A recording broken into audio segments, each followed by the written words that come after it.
Bonsoir à tous et bienvenue à tous ceux qui nous rejoignent. Vous êtes sur France 3 pour cette soirée dédiée au second tour des élections municipales. Un scrutin local devenu national. Tout de suite, place aux résultats avec Grégoire Bouscambert. Bonsoir Grégoire. Bonsoir Isabelle, avec un résultat attendu dans le Nord-Pas-de-Calais à Roubaix. Roubaix, la ville la plus pauvre de France, ville la plus abstentionniste aussi. Cette ville du Nord est confrontée depuis des années 70 à la crise de l'industrie textile. Le maire sortant socialiste Pierre Dubois avait fusionné sa liste avec celle d'Europe Écologie Les Verts. Mais vous le voyez, ça n'a pas suffi puisque c'est le candidat UMP qui a été élu avec un peu plus de 34% des voix. Tourcoing. Oui, c'est la deuxième ville qui bascule de la gauche vers l'UMP et pour Roubaix, c'est un symbole fort qui tombe. C'est une ville qui participe de l'histoire socialiste de manière absolument exemplaire et qui là ce soir, à travers la défaite de M. Pierre Dubois, revient dans l'escarcelle du parti de l'UMP. Alors c'est un symbole fort car c'est une ville qui, on le sait, avait multiplié les désaveux sociaux, les formes de souffrance sociale. Hein, on le sait, 75% du territoire étant en zone sensible, c'est une zone de sécurité prioritaire avec Tourcoing et Wattrelos. C'est un espace municipal qui avait été beaucoup frappé par la crise et le mouvement de désindustrialisation. Toute la tradition textile s'est perdue, mais derrière aucune forme de renouvellement du tissu socio-économique n'a pu s'opérer. Et on pense à la Redoute. On pense à la Redoute. La Redoute dont évidemment l'actualité a été venue frapper aux portes des bureaux de vote ces dernières semaines. On voit ce soir que la défaite est cinglante pour M. Dubois. Une ville de plus de 90 000 habitants, c'est beaucoup. Martine Aubry risque de perdre l'île métropole dans ce cadre-là. Oui, car sur les 81 communes qui composent la communauté urbaine de Lille, plus d'1 200 000 habitants, évidemment, ces villes vont peser lourd et elles risquent de déstabiliser l'exécutif et de faire au fond une bascule, là encore, du Parti Socialiste vers l'UMP. Ce qui serait un nouveau désaveu pour l'une des figures du Parti Socialiste. Oui, et évidemment, ce serait pour le socialisme municipal et régional une défaite particulièrement cinglante qui sera commentée et qui sera beaucoup dissertée. Pour ceux qui nous rejoignent, je vous propose de faire une synthèse de ce qui s'est déjà passé depuis le début de la soirée de ce second tour avec Grégoire Bouscambert qui nous rappelle les élections des principales villes. Et oui Isabelle, puisque nous vous parlions des estimations lors des précédentes émissions et cette fois-ci, eh bien, ce sont les résultats définitifs qui commencent à affluer. Par exemple à Pau, on en parlait justement dans le cadre des estimations. François Bayrou, cette fois-ci, on le disait, jouait son avenir politique. Il était en position très favorable et vous le voyez, cette fois-ci, c'est définitif. Il a été élu avec un très beau score, plus de 62% des voix, comme d'ailleurs le prédisaient les estimations. Cette fois-ci également, c'est un résultat à Lille. Martine Aubry, maire depuis 2001, briguait un troisième mandat. Les estimations la donnaient gagnante. Le résultat définitif également, puisque Martine Aubry a été élue maire de Lille avec un peu plus de 52% des voix. Estimation, cette fois-ci, ce n'est pas un résultat définitif, mais tout de même, c'est à Strasbourg. La candidate UMP Fabienne Keller était arrivée légèrement en tête au premier tour de ces élections, devant le maire socialiste sortant Roland Ries. Un duel arbitré par le candidat Front National qui avait obtenu plus de 10% des voix la semaine dernière. Et vous le voyez, bien c'est Roland Ries qui a été élu avec plus de 46% des suffrages. Une estimation toujours à Grenoble. On en parlait dans cette émission il y a quelques instants. Grenoble qui pouvait être l'une des grosses surprises du pays pour cette soirée municipale puisque le socialiste Michel Destaut, maire de la capitale iséroise depuis 1995, cédait sa place. Son adjoint Jérôme Safar avait récupéré l'investiture du PS, mais il s'était heurté à un rival surprise au premier tour. Vous en parliez, la tête de liste Europe Écologie Les Verts, Éric Piolle. Et cette fois-ci, eh bien, c'est une estimation, mais d'après celle-ci, Éric Piolle serait élu maire de Grenoble. Une estimation toujours à Toulouse. Selon un récent sondage, le maire sortant socialiste Pierre Cohen l'emporterait de justesse sur son concurrent UMP, mais la marge apparaissait trop faible pour deviner l'issue du scrutin. Et vous le voyez, eh bien, ce serait le candidat UMP, Jean-Louis Moudinque, qui serait élu avec plus de 51% des suffrages d'après cette estimation. Direction Béziers, on en parlait puisque nous avions les estimations au début de cette émission. Cette fois-ci, ce sont les résultats définitifs. Vous le savez, le FN ne présentait pas de candidat dans cette commune, mais soutenait l'ancien patron de Reporters sans frontières, Robert Ménard. Et c'est lui qui a donc été élu. Les résultats sont définitifs, comme le prédisaient les estimations. Et il a donc été élu avec plus de 46% des suffrages. Un résultat définitif également à Fréjus, à la faveur d'un sondage CSA paru en juin. Le Front National se sentait pousser des ailes dans cette ville historiquement administrée par la droite. Le candidat candidat du Front National, David Racheline, était arrivé largement en tête au premier tour. Il affrontait 2 candidats de droite au second tour des municipales à Fréjus. Et vous le voyez, c'est donc le candidat du Front National qui a été élu d'après ses résultats définitifs avec plus de 45% des suffrages. Direction la Bretagne pour une estimation, cette fois-ci à Quimper. Et il n'y aura pas de triangulaire puisque les négociations entre les listes d'Union de la droite de Ludovic Jolivet et du Modem d'Isabelle Lebal avaient abouti à un accord. Pour le maire sortant socialiste Bernard Poignant, un proche de François Hollande, qui a d'ailleurs un petit bureau à l'Élysée, le second tour se compliquait.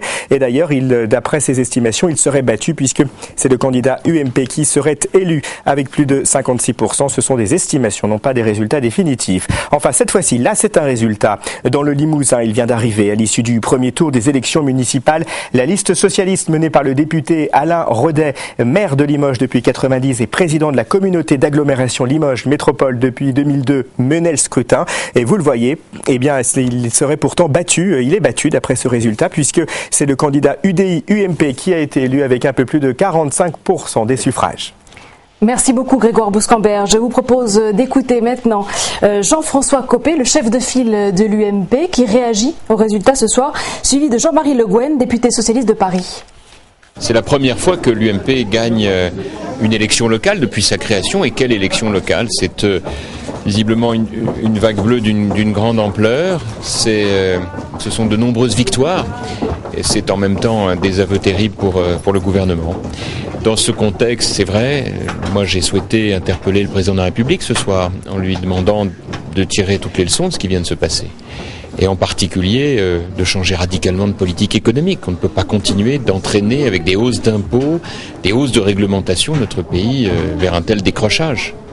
Les Français sont étranglés de ce point de vue. Et puis deuxièmement, qu'il retire son projet de réforme pénale qui va être extrêmement laxiste en matière de lutte contre la délinquance et puis la réforme des rythmes scolaires.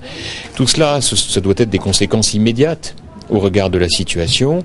Et pour ce qui concerne l'UMP, je le dis aux Françaises et aux Français, c'est aussi la victoire d'une nouvelle génération, de ces dizaines de milliers de candidats et de candidates de l'UMP qui vont incarner la droite et le centre-droit de demain. Et j'en suis très heureux parce que c'est vrai, ça a été le résultat de 2 ans de reconstruction pour l'UMP. C'est vrai aussi que c'était pour moi un moment très important que celui qui consiste à contribuer avec l'ensemble de mes amis à faire gagner notre famille politique après ces années difficiles. C'était une manière aussi de dire aux Français, voilà, maintenant l'UMP, premier parti de France, se reconstruit et commence petit à petit à préparer l'alternance.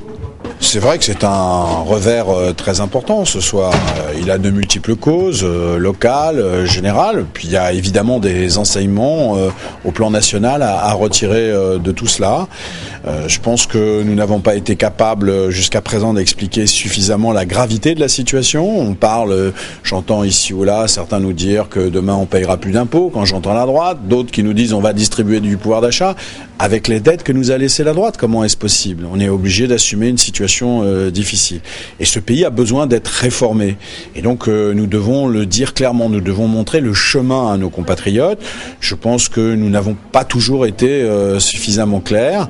Je pense que dans notre communication, dans notre façon aussi de gouverner ce pays, nous allons et nous devons retrouver un élan, une force qui sera, je crois, nécessaire et qui nous permettra d'être, je l'espère, mieux compris par nos concitoyens.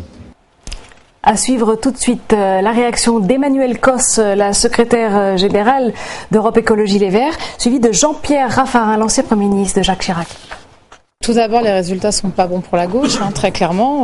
Mais on l'avait déjà vu la semaine dernière et l'abstention s'est maintenue, même s'il y a quand même des villes où on voit une forte mobilisation à gauche, y compris dans des villes où il y avait des risques que l'extrême droite gagne. Je pense notamment à Fort-Barre, donc il faut quand même le noter. Après, nous, très clairement, ce qu'on dit, c'est que c'est pas la question de la participation au gouvernement, c'est qu'est-ce que le gouvernement a à répondre et le prochain gouvernement, s'il y a remaniement, qu'est-ce qu'il a à répondre aux inquiétudes des Français, notamment sur la question de l'emploi, sur la question de la création d'emplois, des secteurs qui peuvent être en développement et de leur pouvoir d'achat. Et là-dessus, nous, écologistes, on a des réponses, on essaie de les défendre avec la transition écologique. Et très sincèrement, moi, je pense qu'il faut un gouvernement avec plus de justice sociale et plus d'écologie. Un gouvernement avec plus La question, c'est pas plus. Moi, je n'additionne pas le nombre des ministres, ce n'est pas mon souci. Et franchement, ce n'est pas mon problème. C'est une question de ligne et de comment est-ce qu'un gouvernement, dans son ensemble, porte une ligne politique claire et notamment a envie, souhaite agir pour que les ménages vivent mieux au quotidien, qu'ils aient moins d'inquiétude sur la question d'emploi, qu'ils puissent se former, qu'ils puissent être plus mobiles. Et donc, je pense que l'écologie fait partie de ces réponses-là. Après, ça ne se traduit pas par un nombre de personnes, ça se traduit par de la conviction politique, par un projet et par une ligne qu'on tient. Et c'est ça que je vais défendre dans les jours qui viennent. À suivre tout de suite Jean-Pierre Raffarin, ancien Premier ministre, qui réagit sur, bien sûr, le score de l'UMP ce soir. On écoute tout de suite Jean-Pierre Raffarin qui vient tout juste de nous parvenir. Une sanction au municipal de cette ampleur depuis une génération. Et quand on voit des villes comme Limoges ou Niort qui basculent, cela signifie vraiment que la sanction est extrêmement sévère. Ça veut dire que le gouvernement doit prendre sa gravité et changer la politique. Et enfin, nous parler plus de l'emploi que du Front National ou que toutes les polémiques que le gouvernement à initier. Ça, c'est le premier point. Le deuxième point, il est clair que nous devons nous mobiliser dans l'avenir pour les élections européennes et nous préparons des élections régionales avec naturellement grande confiance, puisque nous voyons bien que les villes ont basculé massivement, ce qui nous donne des opportunités formidables pour les régionales. Et nous avons vu que dans le passé, les régionales étaient gagnées par les forces qui étaient dans l'opposition contre les forces au pouvoir. C'est une sorte de midterm à l'américaine où on contrebalance le pouvoir par rapport au national. Alors on sent derrière les mots le message d'Emmanuel Cos qui aimerait bien avoir un peu plus de ministres dans le prochain remaniement, des ministres verts bien évidemment. Et puis vous avez vu que Jean-Pierre Raffarin, l'UMP, a marqué l'accent sur Niort et Limoges. Tout à fait. Pour Mme Cos, c'est déjà le troisième tour qui se prépare, c'est-à-dire au fond essayer de peser à la faveur de ce scrutin sur le remaniement ministériel qui s'annonce. Et pour M. Raffarin, c'est évidemment un œil politique très exercé qui va appuyer ou qui va mettre l'accent sur ce qui fait mal à gauche, tout particulièrement à travers les défaites de Niort, ville qui est restée depuis plus de 60 ans entre les mains du Parti socialiste, et à travers la ville de Limoges, plus de 100 ans d'expérience de socialisme municipal. C'est évidemment deux symboles qui tombent ce soir. Merci Olivier. Grégoire Bouscambert, vous avez des résultats à nous transmettre ? Évidemment, les résultats commencent à affluer largement ici, à un peu plus de 22h, près de 22h30, en Ile-de-France, notamment à Boulogne-Billancourt. Alors, il y avait peu de suspense dans cette commune où le duel entre l'UMP Pierre-Christophe Baguet et le divers droite Pierre-Mathieu Duhamel avait tourné à l'avantage du premier. Vous le voyez, c'est Pierre-Christophe Baguet qui a été élu avec plus de 57% des suffrages. Autre résultat, toujours en Ile-de-France, à Villeneuve-Saint-Georges, la liste de gauche unie conduite par la maire sortante communiste Sylvie Altman était arrivée en tête au premier tour. Philippe Gaudin, candidat divers droite à Villeneuve-Saint-Georges, avait conclu un accord la semaine dernière avec le candidat du Front National, Dominique Joly. Une annonce qui avait pris par surprise l'UMP. Le parti avait d'ailleurs annoncé qu'il retirait son soutien à ce candidat. Et vous le voyez, c'est la candidate socialiste qui est arrivée en tête avec plus de 50% des voix.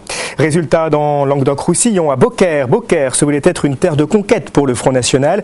Julien Sanchez était d'ailleurs arrivé en tête du premier tour. Aujourd'hui, il affrontait Jacques Bourbousson. Et vous le voyez, c'est le candidat du Front National qui a été élu à Beaucaire avec plus de 39% des suffrages. Résultat également dans les Pays de la Loire, à Angers. Alors sans surprise, le sénateur UMP Christophe Béchu avait terminé largement devant ses concurrents au premier tour, mais l'issue de ce scrutin devait dépendre pour beaucoup des négociations à gauche entre le maire socialiste Frédéric Beats et Jean-Luc Roturo. Et vous voyez, eh bien c'est le candidat UMP qui a été élu avec plus de 54% des suffrages. Merci beaucoup Grégoire Bouscambert. Je vous propose maintenant d'écouter la déclaration de Jean-Marc Ayrault, suivie de celle de Benoît Hamon. Les élections intermédiaires sont, nous le savons, l'élection pour les citoyens d'adresser un message. Ce message est clair et il doit être pleinement entendu. Les Français veulent retrouver la confiance dans leurs responsables politiques et exigent des paroles de vérité. Je pense que nous n'avons pas assez expliqué que l'action de redressement engagée depuis 2012 était essentielle pour l'avenir de notre pays, que la situation de nos finances publiques, de nos entreprises et notamment de notre industrie était particulièrement dégradée et exigeait beaucoup d'efforts et de réformes, sous peine de voir la politique de la France dictée par les marchés financiers. Cette responsabilité-là est collective et j'y prends toute ma part. quand un résultat est aussi clair et que le contenu du message est aussi clair, la réponse s'impose d'elle-même. Il faudra, dans les semaines à venir, que la majorité de gauche porte des mesures qui sont des mesures fortes de pouvoir d'achat, une réponse sociale à ce qui s'est exprimé, qu'elle probablement engage un rapport de force avec les institutions européennes qui bloquent ces réponses aujourd'hui, au motif qu'elles creuseraient les déficits. Et donc il y a là, pour moi, en tout cas, une leçon assez simple à tirer et une invitation pressante, et moi qui me donne beaucoup de force, et non pas ne me désespère pas, mais beaucoup de force pour pouvoir justement mettre en œuvre ces réponses sociales rapidement. Le Premier ministre, vous l'avez entendu, parle d'un manque de communication sur la politique du gouvernement et la politique de François Hollande et d'une situation économique dégradée en 2012, au moment de l'arrivée de l'accession au pouvoir de François Hollande. Qu'en pensez-vous, Olivier Hill ? On a eu ce soir un exercice de contorsionniste, un de plus, car parler de difficultés d'explication ou de défaut de pédagogie, c'est évidemment ne pas vraiment montrer que le chef du gouvernement a compris ce qui s'est joué dans ces élections, car l'abstention-sanction n'était pas le fait de désigner un problème de hauteur de son ou un problème de mots adéquats. C'était une façon de dire que la politique qui est conduite ne plaît pas aux électeurs, et en particulier aux électeurs du Parti Socialiste, qui ont été particulièrement démobilisés. Quant à M. Benoît Hamon, il tente ici de prendre pied sur une nouvelle stratégie d'ouverture vers plus de justice sociale ou des actes forts en matière de pouvoir d'achat. C'est un élément important, et j'espère évidemment que ce n'est pas simplement un exercice lié aux tractations des remaniements ministériels qui commencent déjà à bruire ou à bruisser dans le fond de l'air. Est-ce qu'on a assisté à des excuses publiques du Premier ministre ce soir ? Non, je ne crois pas. Je crois que c'est un exercice qui tente de tenir deux directions parfaitement opposées. D'un côté, donner le sentiment que le message est entendu, et en même temps, ne pas dévier d'un pouce de la ligne qui a été conduite depuis 22 mois et qui est celle, on le sait, d'une austérité croissante, d'une politique de l'offre et d'un engagement dans une politique de pacte de responsabilité qui est évidemment aux antipodes de ce que avaient voulu les électeurs en désignant François Hollande en mai 2012. Et quand Jean-Marc Ayrault annonce que les réformes seront menées jusqu'au bout dans un souci de justice sociale. Oui, il ajoute là aussi un mot qui, évidemment, sera dans le petit milieu entendu comme une tentative de démarcation de M. Valls, c'est-à-dire dans le mano à mano, dans cette compétition entre les deux pour le futur poste de Premier ministre, c'est l'occasion de dire « je suis le plus à même » de représenter une gauche plurielle et donc d'avoir le soutien des écologistes et du front de gauche pour recomposer l'action gouvernementale demain. On le sait, M. Valls ne peut pas aller sur ce terrain, il est beaucoup trop mouvant, ce sont des sables dangereux pour lui. Direction Paris, et l'on retrouve sur place Brice Teinturier, le directeur général d'Ipsos France. Bonsoir Brice Teinturier, merci d'être avec nous ce soir. Quel est votre premier regard sur ce second tour et sur la France qui se dessine ?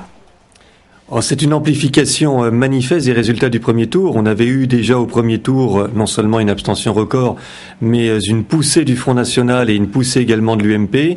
On a exactement cela, mais sur un mode qui est très clairement cette fois-ci amplifié, avec un Front National qui, dans certaines villes, baisse au second tour, quand il y avait des triangulaires, par exemple à Reims, parce que là, les électeurs ont voulu véritablement infliger une défaite à la candidate socialiste, mais dans d'autres villes, ces électeurs du Front National ont enraciné, consolidé leur vote, voire l'ont accentué. Et puis la grande gagnante ensuite, c'est l'UMP. C'est l'UMP parce que la poussée qu'on voyait également au premier tour, malgré la dynamique du Front National, eh bien, s'est avérée et s'est amplifiée également au second tour. Donc c'est pour le Parti Socialiste et ses principaux alliés une très sévère défaite. On voit malgré tout que les alliés ne sont pas logés à la même enseigne. Il y a très clairement une expression aussi à gauche qui a joué en faveur des écologistes. Le cas de Grenoble est tout à fait emblématique. Et puis également des expressions qui ont joué du côté du front de gauche pour montrer que, en dehors de l'abstention-sanction, il y avait une partie de la gauche qui voulait véritablement autre chose. À l'arrivée, c'est une situation extraordinairement complexe parce que on voit mal comment le pouvoir en place pourrait modifier substantiellement la ligne qu'il a adoptée il y a quelques semaines ou quelques mois. C'était un peu la position de Michel Sapin sur le plateau, elle était assez révélatrice. En gros, on ne change pas grand-chose, mais on va colorer un peu plus socialement. Donc il a entendu le message, mais dans les faits, les corrections attendues par une partie de la gauche risquent malgré tout d'être relativement mineures. Alors le politologue Olivier Hill est à mes côtés, il a aussi des questions à vous poser.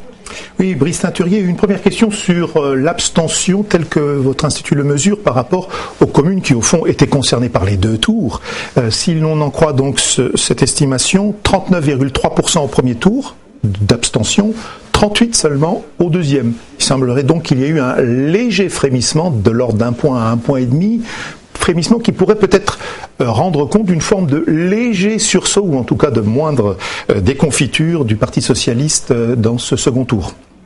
Alors, sur la première partie, tout à fait, hein, sous réserve que notre estimation à 38% soit confirmée, on aurait eu une petite remobilisation qui serait opérée sur les villes qui donc votaient au second tour. C'est particulièrement net quand il y a de l'enjeu, et donc dans des grandes villes où soit le Front National était présent, soit il y avait des triangulaires à fort enjeu.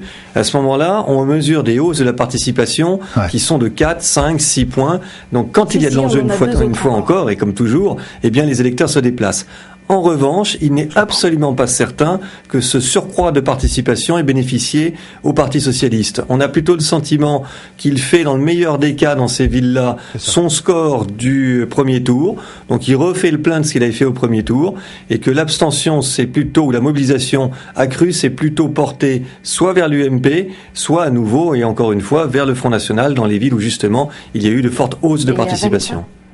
Oui, Brice Teinturier, un regard, et le vôtre est expert en la matière, sur le rôle que les sondages auront eu lors de cette municipale. On le sait, vous avez évoqué le cas de Grenoble, plusieurs sondages avaient une semaine auparavant donné une confortable avance à M. Safar. Je prends cet exemple, mais on pourrait en prendre d'autres sur Marseille. Que pensez-vous de l'utilisation de ces sondages à quelques jours d'un scrutin qui aura été au fond aussi complexe, vous l'avez dit, et aussi serré ? Alors, je ne sais pas si c'est l'utilisation des sondages, mais incontestablement, quand on regarde les sondages du premier tour, ils avaient montré l'abstention, ils avaient montré l'affaissement de la gauche, mais absolument pas au niveau auquel cela s'est produit. Donc la petite musique sondagière a globalement été trop favorable, et il faut le dire, à la gauche. Elle n'a pas assez mis en exergue ce qui était en train de se fabriquer, pour une raison simple. On avait bien mesuré le différentiel de mobilisation en faveur de l'UMP, 6 points, 7 points, disions-nous. En réalité, il a été de plus de 10 points. Alors, est-ce que ces sondages ont contribué à faire en sorte que des électeurs de gauche sont restés chez eux? Moi, je ne crois pas, je ne pense pas que ce soit véritablement sur les enquêtes d'opinion que le gros des électeurs se détermine. Je crois que c'est vraiment sur des logiques lourdes. Maintenant, cela a pu localement jouer, et il faudra affiner les choses. En tous les cas, reconnaissons que les sondages n'ont pas trop mal marché dans un certain nombre de cas, mais ont mal marché, je suis le premier à le dire, aussi dans d'autres villes. La difficulté, c'est que si on avait un outil qui avait été déficient partout, eh bien les choses seraient relativement simples. Ce qui est très difficile, et ce sur quoi il va falloir que nous travaillons, c'est que dans certains cas, il n'a pas trop mal marché, dans d'autres cas, il a mal marché. Merci beaucoup Brice Teinturier de votre intervention, merci à vous. Je vous propose maintenant de retrouver Vanessa Fize sur les réseaux sociaux. Message ce soir pour dire que les esprits s'échauffent à Béziers, plusieurs dizaines, peut-être plus de manifestants contre le Front National qui arrive désormais au pouvoir dans cette ville. Il y a des CRS, nous dit-on, et l'ambiance est donc très tendue à Fréjus, je précise. Également, en revanche, du calme qui revient à Paris, puisque Anne Hidalgo a mis ce message. Je remercie NKM qui vient de m'appeler pour m'adresser ses félicitations. Gilbert Collard, quant à lui, qui échoue dans sa mairie à quelques dizaines de voix, annonce qu'il va déposer un recours contre ce résultat. On va aller à l'Escar, dans les Pyrénées-Atlantiques, où il y a eu une égalité parfaite. C'est donc Christian Laine qui remporte la mairie, qui garde son siège, mais ça s'est joué à la moyenne d'âge puisque l'égalité était parfaite. Et puis les temps changent puisque cette jeune internaute nous raconte qu'elle débriefe les municipales en direct par texto avec son grand-père. Ok. Merci Vanessa. Tout de suite, place aux réactions avec celle de Jean-Claude Gaudin, favori à la mairie de Marseille. D'après les estimations Ipsos, on n'a pas encore les résultats définitifs. On l'écoute. Bon, alors, d'abord un succès national pour toutes les listes de la droite républicaine et du centre, plus important qu'en 1983 et probablement sans précédent depuis 1947. C'est un échec national pour le gouvernement et pour le président de la République qui a cru s'autoriser a préparé la liste de M. Menucci avec le succès que l'on sait. Et à Marseille, l'échec national est doublé de l'échec local, celui de M. Menucci, y compris dans son propre secteur, où il est battu. Il est battu par M. Dominique Tian. Alors à ceux qui me disent, mais qui sera le premier adjoint? J'ai toujours dit, si Tian l'emporte sur Menucci, c'est M. Tian qui sera le premier adjoint. À cette déroute personnelle de M. Menucci et des socialistes s'ajoute leur responsabilité écrasante de faire élire dans le 7e secteur de Marseille le candidat du Front National. La liste de M. Menucci était arrivée derrière la nôtre. Il aurait dû, logiquement, suivant un principe républicain, se retirer. Il ne l'a pas fait, et par conséquent, le Front National va gagner. Le dépouillement se termine, mais je pense qu'il a maintenant l'avance. En gros, si vous voulez, pour le conseil municipal, ça devrait donner 61 sièges. Pour la majorité Gaudin, j'en ai jamais eu autant. Voilà, on a écouté Jean-Claude Gaudin et qui réagit déjà comme un maire élu. Il tape fort. Oui, il tape fort et on voit bien que le 3e tour, qui est celui de la communauté urbaine de Marseille, est très clairement engagé. Monsieur Eugène Caselli doit avoir les oreilles qui bourdonnent ce soir, car pour le président socialiste de cette communauté urbaine, évidemment, ses remarques, ses attaques sonnent comme autant de mises en cause pour les semaines qui viennent. Je rappelle que la communauté urbaine de Marseille, c'est 18 communes, mais c'est aussi 2 milliards de budget, donc c'est un des plus importants établissements publics de coopération intercommunale de France, et c'est évidemment un enjeu très directement maintenant politique, puisque monsieur Eugène Caselli avait été candidat à la primaire et avait apporté son soutien à M. Menucci.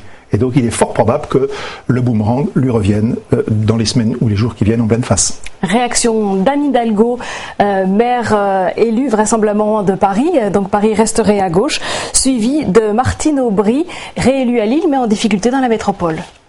Ce soir, Paris a gagné. C'est la victoire des valeurs républicaines, c'est la victoire de l'authenticité, c'est la victoire d'une gauche fidèle à son idéal et efficace dans son action. C'est la victoire du respect, le respect des Parisiens, rencontrés, écoutés, consultés, quel que soit leur parcours, leur sensibilité, leur orientation. Je veux vous dire, avec une très grande émotion, la joie et la responsabilité que je ressens ce soir, la joie immense de poursuivre une œuvre qu'au cours des 2 mandats, Bertrand Delanoë a accomplie au service de notre ville pour qu'elle soit plus juste, plus belle, plus rayonnante. Dans le climat actuel, 54% sur Lille, je pense que c'est un beau résultat, ça prouve que les Lillois nous font confiance. D'un mot, votre état d'esprit ce soir ? Triste, parce que notre pays va mal. Il va mal quand il y a autant d'abstention et autant d'électeurs qui vont vers le Front National. Triste quand je vois que la droite n'a pas hésité à tenir des propos plus proches de la droite extrême que d'une droite républicaine. Triste aussi parce que je crois qu'il doit être entendu au niveau national le message qu'ont envoyé les Français. Alors, on vient d'entendre Martine Aubry, donc réélue à Lille ce soir. Tout de suite, d'autres résultats avec Grégoire Bouscambert. Oui Isabelle, et des résultats définitifs qui nous parviennent, je vous les communique, et nous partons en Basse-Normandie, direction Caen où la liste PS, PCF, PRG, MRC menée par Philippe Duron, député maire socialiste sortant de la ville, en ballottage défavorable, avait fusionné avec celle de son adjoint Europe Écologie Les Verts, mais elle n'avait pas trouvé d'accord avec la liste d'Hiver Gauche pour ce second tour. Alors, cette tractation allait-il suffire? Eh bien non, puisque vous le voyez, Philippe Duron a été battu et c'est le candidat UMP qui s'est emparé de la ville de Caen. Résultat également notamment en Provence-Alpes-Côte d'Azur, à Aix-en-Provence. À l'issue du premier tour, la liste conduite par l'UMP Marie Joissin-Massini menait le scrutin. Celle-ci briguait un 3e mandat. Ses ennuis judiciaires pouvaient lui coûter cher. Elle avait été placée en garde à vue fin décembre dans le cadre d'une enquête sur des emplois présumés fictifs. Sa convocation par la justice a été reportée à avril. Elle faisait face notamment à Édouard Baldo pour le Parti socialiste. Mais vous le voyez, eh bien, c'est la candidate UMP qui a été élue à Aix-en-Provence. Ses ennuis judiciaires ne semblent pas lui avoir porté préjudice. Également, des résultats en Poitou-Charentes, à Rochefort.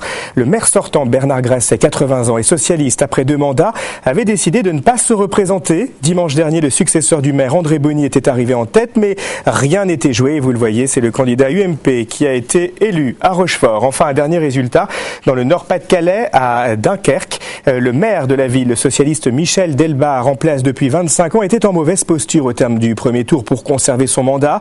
Arrivé en 2e position, il a été nettement devancé par son ancien adjoint sous l'étiquette d'hiver gauche. Patrice Vergriette était talonné par le candidat Front National, Philippe Emery. Et vous le voyez, c'est le candidat d'hiver gauche qui a été élu avec un peu plus de 55% des suffrages. Merci beaucoup Grégoire. Lyon reste l'inconnu ce soir. On sait que Gérard Collomb, le maire sortant socialiste, briguait un 3e mandat et bien sûr qu'il était favori de ce scrutin. On n'a pas les résultats définitifs.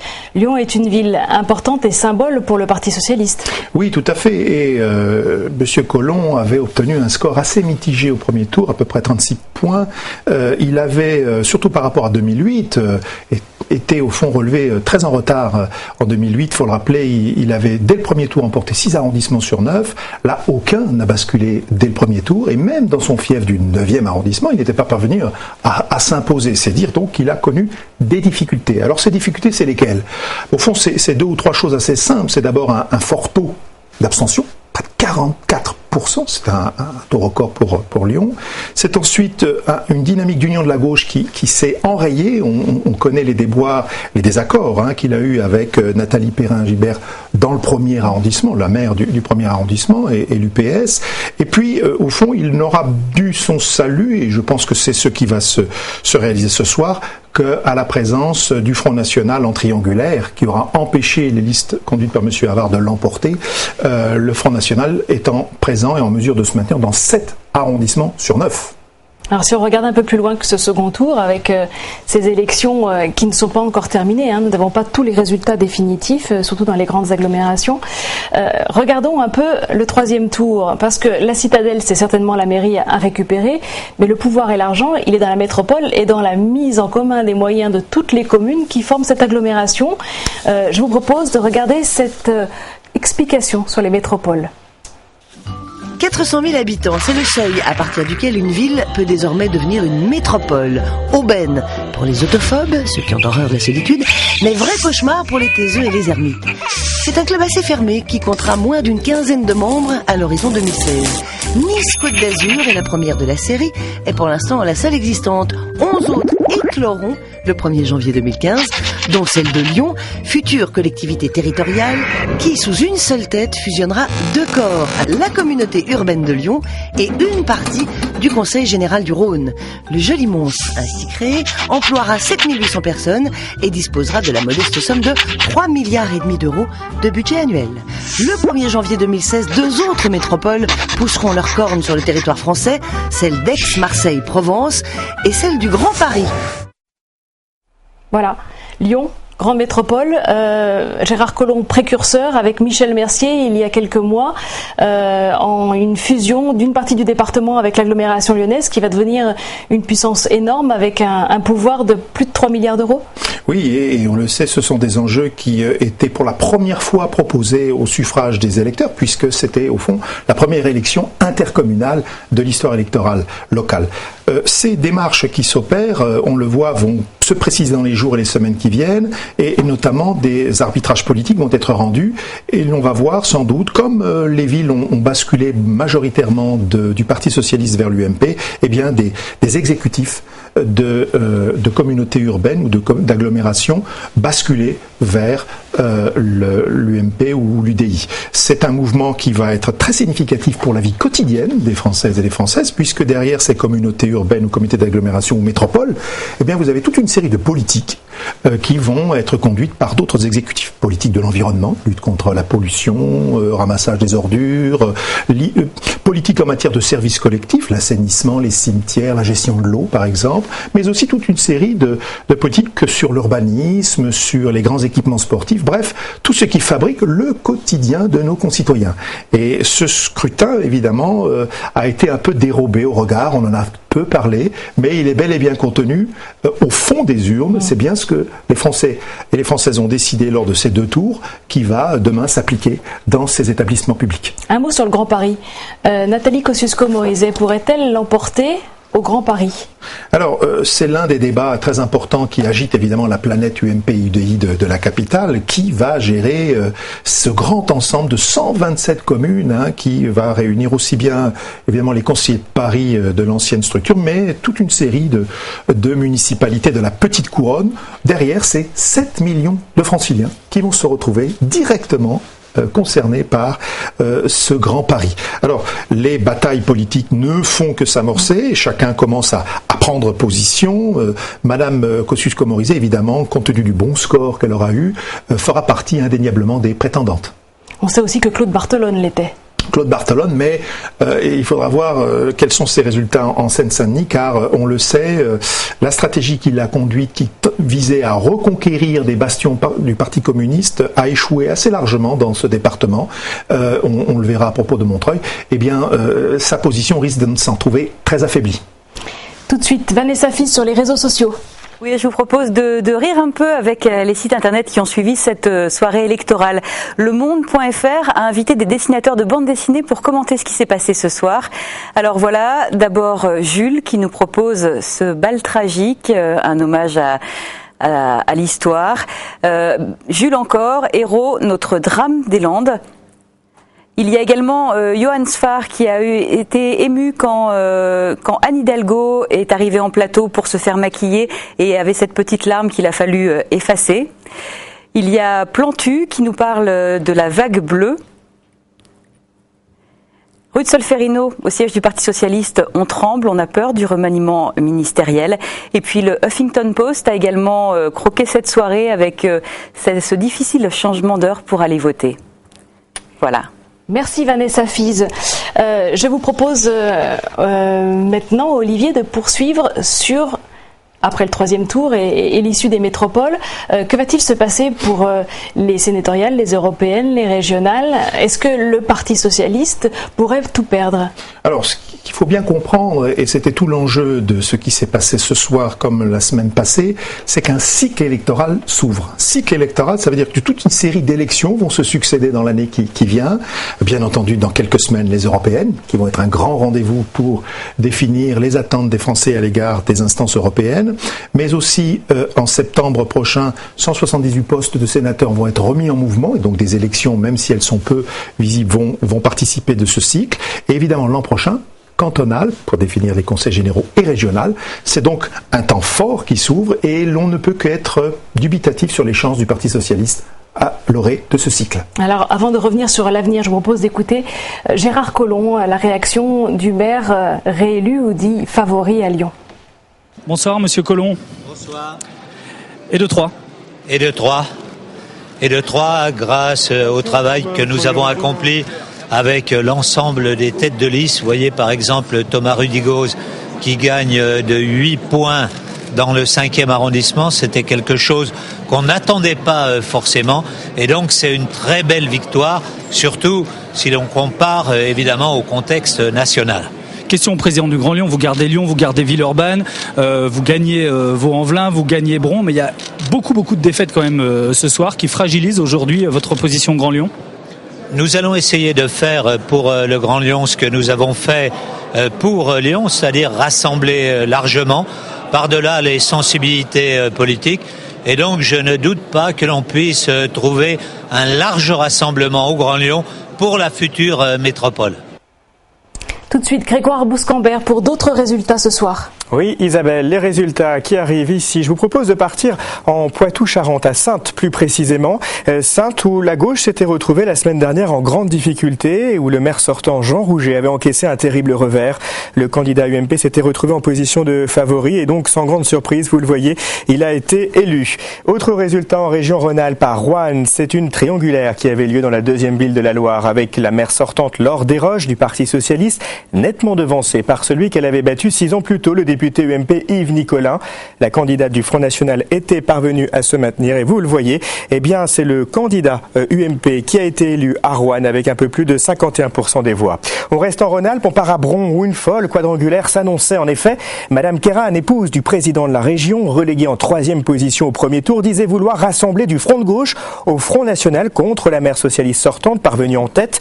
Le candidat UMP arrivé lui second et vous le voyez, eh bien c'est la candidate socialiste qui est arrivée en tête et qui a été élue à Bron devant le candidat UMP et devant Madame Kéran qui a été battue. Enfin, un dernier résultat qui arrive à l'instant, je vous le livre, en Picardie, Amiens. La ville va-t-elle rester à gauche? C'était la question. Le socialiste Gilles Desmailly avait ravi contre toute attente la mairie à l'ancien ministre Gilles de Robien en 2008, mais il ne se représentait pas. Le premier tour avait placé la candidate de droite largement en tête et vous le voyez, eh bien c'est la candidate UDI UMP qui a été élue, qui devient maire d'Amiens avec un peu plus de 50% des voix. Merci Grégoire. Tout de suite, direction Marseille pour écouter la réaction du candidat du Front National à Marseille, Stéphane Ravier, qui a gagné le 7e secteur de Marseille. Il est à la tête d'une ville de 148 000 habitants. Une victoire après des années de travail, d'implantation, donc un travail militant. Alors, on m'a reproché de ne pas m'avoir beaucoup entendu pendant cette campagne, mais c'est un travail au contact des Marseillais, distribution de tracts, de collage d'affiches, de rencontres, de serrage de main, d'aller au contact des réalités avec les militants. Voilà, les militants sont le seul trésor du Front National. Sans eux, nous n'en serions pas là. Donc c'est une victoire que je leur dédie. Et les premiers militants, on va dire, ceux qui sont au feu tous les jours, je dirais Jean-Marie et Marine Le Pen. Voilà, c'est aussi à eux, bien sûr, que je dédie cette victoire. Alors, qui nous ont montré la voie. À suivre tout de suite Bertrand Delanoë qui a soutenu Anne Hidalgo. Les Parisiennes et les Parisiens ont exercé leur pouvoir démocratique. Ils l'ont fait avec civisme, puisque la participation est aujourd'hui supérieure au 2e tour des élections municipales de 2008. Leur décision est claire, leur choix a du sens et il exprime une orientation de fond. J'en suis heureux d'abord pour les Parisiens eux-mêmes. Une femme sera la prochaine maire de Paris. Une fois de plus, les Parisiens sont des précurseurs et des bâtisseurs de progrès. Je veux adresser mes très chaleureuses félicitations à Anne Hidalgo. Voilà, priorité aux résultats avec Grégoire Bouscambert. Très rapidement, Isabelle, les résultats qui arrivent. Alors, je vous les livre. On part, si vous le voulez bien, tout de suite en région centre à Châteauroux, où les ennemis d'hier sont les ennemis d'aujourd'hui, en ballottage pour le second tour des municipales avec le candidat du Front National et celui du Front de gauche. Le candidat socialiste Marc Bothmin avait annoncé cette semaine avoir fait alliance avec les listes de 2 candidats divers droite. Et vous le voyez, c'est le candidat UMP qui a été élu. Résultat en Champagne-Ardenne à Charleville-Mézières. La semaine dernière, c'était une claque pour le maire sortant socialiste, Philippe Paya. La liste de son principal concurrent, Boris Ravignon, pour l'UMP était arrivé en tête avec 16 points d'écart et vous le voyez, eh bien c'est le candidat UMP qui a été élu avec plus de 54% des voix. Très vite on part à Tarascon où Jérôme Grandier, candidat divers droite, était crédité de plus de 16% des voix au premier tour des élections, mais vous le voyez, c'est le candidat divers droite qui a été élu. Dernier résultat à l'instant, Rhône-Alpes, on part à Vénissieux, cette ville appartenait au Parti communiste depuis 1980 et elle y reste puisque vous le voyez, c'est la candidate PCF qui a été élue avec un peu plus de 37% des suffrages. Merci Grégoire. Quels sont les enseignements que l'on peut tirer de ce second tour? Une synthèse en gros des grandes tendances. Alors 4 ou 5 points émergent très nettement au soir de ce second tour. D'abord l'abstention qui enregistre un niveau record sous la Ve République pour ce type de scrutin. Rappelons qu'un scrutin municipal, c'est par excellence un scrutin de proximité, un scrutin de familiarité, avec des élus qui sont au plus près du terrain. Eh bien, les scores qui ont été enregistrés de participation, évidemment, sont particulièrement inquiétants sur la santé de la démocratie locale. Sur la victoire de l'UMP, ensuite, deuxième point, qui est net, sans bavure, l'UMP efface la défaite de 2008 et se rapproche sans doute, à quelques unités près, de la défaite infligée au Parti socialiste en 1983. C'est dire si le scrutin de ce soir est historique. Enfin, le Parti socialiste qui subit un lourd échec, mais échec tempéré par la percée du Front National qui réussit à conquérir 4, 5, 6 villes sans doute ce soir. Merci Olivier Hill pour toutes ces explications. Merci à Grégoire Bouscambert et Vanessa Fize.